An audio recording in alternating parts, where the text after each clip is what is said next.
प्रश्न किसी ने पूछा है कि हम जो भी पुराण पढ़ते हैं वो पुराण जिसके बारे में भी है, जैसे शिव पुराण, विष्णु पुराण, देवी पुराण, तो उस पुराण में शिव पुराण जैसे मान लीजिए आप पढ़ते हैं तो सृष्टि की उत्पत्ति से लेकर के अंत तक शिव के द्वारा ही बताया गया। और बिल्कुल यही बात देवी पुराण में कही गई कि देवी से ही सृष्टि की उत्पत्ति है और देवी में ही उसका वलय हो जाएगा। अब जब आप विष्णु पुराण पढ़ते हैं तो उसमें भी आपको यही बात मिलती है कि भगवान विष्णु से संसार की उत्पत्ति है और भगवान विष्णु में सृष्टि विलीन हो जाएगी।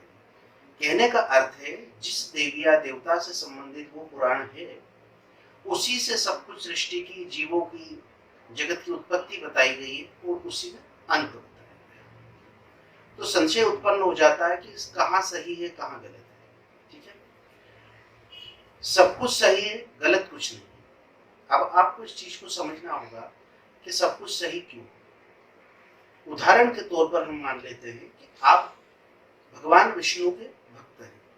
ठीक है, अब विष्णु पुराण में कहा गया है कि भगवान विष्णु से ही सृष्टि का आरंभ है, भगवान विष्णु से ही सृष्टि का अंत है, समूचा जगत उनमें विलीन हो जाएगा, सृष्टि का आधार, सृष्टि के पालनहार सब कुछ भगवान विष्णु।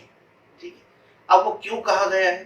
क्योंकि आप भगवान विष्णु के भक्त हैं। जब भी भगवान विष्णु का भक्त विष्णु पुराण को पढ़े तो उसी के लिए चीज लिखी गई है कि सृष्टि के आरंभ से लेकर अंत तक सब कुछ भगवान विष्णु से ही है।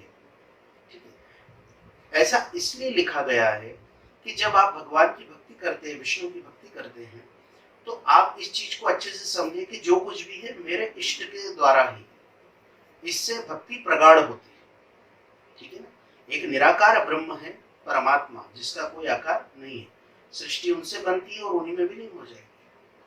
प्रमुख त्रिदेव है, उसके बाद फिर अन्य देव आदि आते हैं। ठीक है, लेकिन जब आप देवी पुराण पढ़ते हैं तो वो उसमें इसीलिए इस चीज को लिखा गया है कि देवी के उपासक अपनी मनस्थिति को बिल्कुल पक्का कर ले, अपनी धारणा को पक्का कर ले कि हाँ मैं जिस भगवती की आराधना करता हूँ समूची सृष्टि की उत्पत्ति उनसे ही है और उनमें ही विलीन हो जाए। ठीक है ना, अब इस सृष्टि का यहाँ अर्थ है कि आपकी सृष्टि, एक भक्त का पूरा जीवन भगवान का होता है।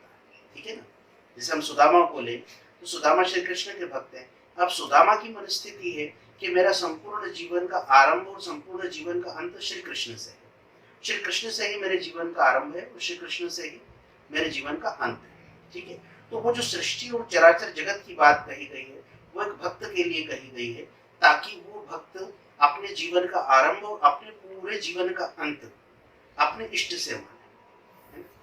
नंदी जो महादेव के वाहन है, नंदी का पूरा जीवन शिव से आरंभ है और शिव से ही समाप्त है, शिव पर ही आकर के समाप्त होता है, शिव में ही नंदी को एक दिन विलीन हो जाता है। तो नंदी ने अपना जीवन पूरा शिव को मांग लिया। ठीक है, तो पुराण ये कहना चाहते हैं कि आप जिसमें भी आराधना करते हैं, जिसकी आराधना करते हैं, जिसमें आप आस्था रखते हैं, आप महादेव में आस्था रखते हैं तो आप महादेव से ही सृष्टि का आरंभ अर्थात अपने जीवन का आरंभ मानिए, अपने जीवन का मध्य मानिए, अपने जीवन का अंत अर्थात मोक्ष मानिए कि सब कुछ महादेव से ही आरंभ है और सब कुछ महादेव में ही विलीन हो जाएगा। इससे भक्त की भक्ति प्रगाढ़ होती है। ठीक है ना, अब एक चीज है कि एक ही परमात्मा है, दूसरा कोई नहीं। परमात्मा से ही प्रमुख देवता आदि उत्पन्न होते हैं, निराकार ब्रह्म से देवियां उत्पन्न होती है, इसीलिए हमने इन्हें परमात्मा से पृथक नहीं माना है।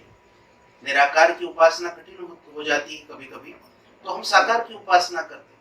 इसलिए शिव हमारे सामने साकार परमात्मा है, विष्णु हमारे सामने साकार परमात्मा है, पराशक्ति जगदम्बा हमारे सामने साकार परमात्मा है। तो एक ब्रह्म से सबकी उत्पत्ति है, एक ही ब्रह्म है जो साकार होता है, जो निराकार होता है। इसीलिए आपको ये जानना चाहिए कि सृष्टि की उत्पत्ति हमारे इष्ट से है, सृष्टि का पालन हमारे इष्ट से है और सृष्टि का अंत भी हमारे इष्ट में है, क्योंकि वो निराकार ब्रह्म से पृथक नहीं है। महादेव निराकार ब्रह्म परमात्मा से अलग नहीं है ना। तो परमात्मा जब अलग नहीं है तो पुराण अलग हो सकते हैं, लेकिन उनमें जो इष्ट विद्यमान है वो भी पृथक नहीं है। विष्णु और महादेव में हम कोई अंतर नहीं मान सकते, एक शक्ति पालन करती है, दूसरी संहार करती है। लेकिन एक भक्त के लिए इष्ट से ही आरंभ होता है, इष्ट में ही मध्य होता है, इष्ट में ही अंत होता है, ऐसा उसे मानना चाहिए, उसकी आस्था प्रगाढ़ हो। इसीलिए हर देवी या देवता के पुराण में उन्हीं देवी देवता से सृष्टि का आरंभ बताया जाता है, सृष्टि का मध्य बताया जाता है, सृष्टि का अंत बताया जाता है, ताकि जो कुछ भी है आप उन्हें ही अपने जीवन का सर्वे सर्वा मान लीजिए, तभी भक्ति प्रगाढ़ होगी। आप दो इष्ट देखने लगेंगे तो भक्ति प्रगाढ़ नहीं हो सकेगी। इसलिए हर पुराण में हर इष्ट से सब कुछ बताया गया है। आशा करता हूँ कि आपको समझ में आया होगा, अन्यथा इस विषय पर फिर कभी चर्चा होगी। जगदम्ब प्रणाम।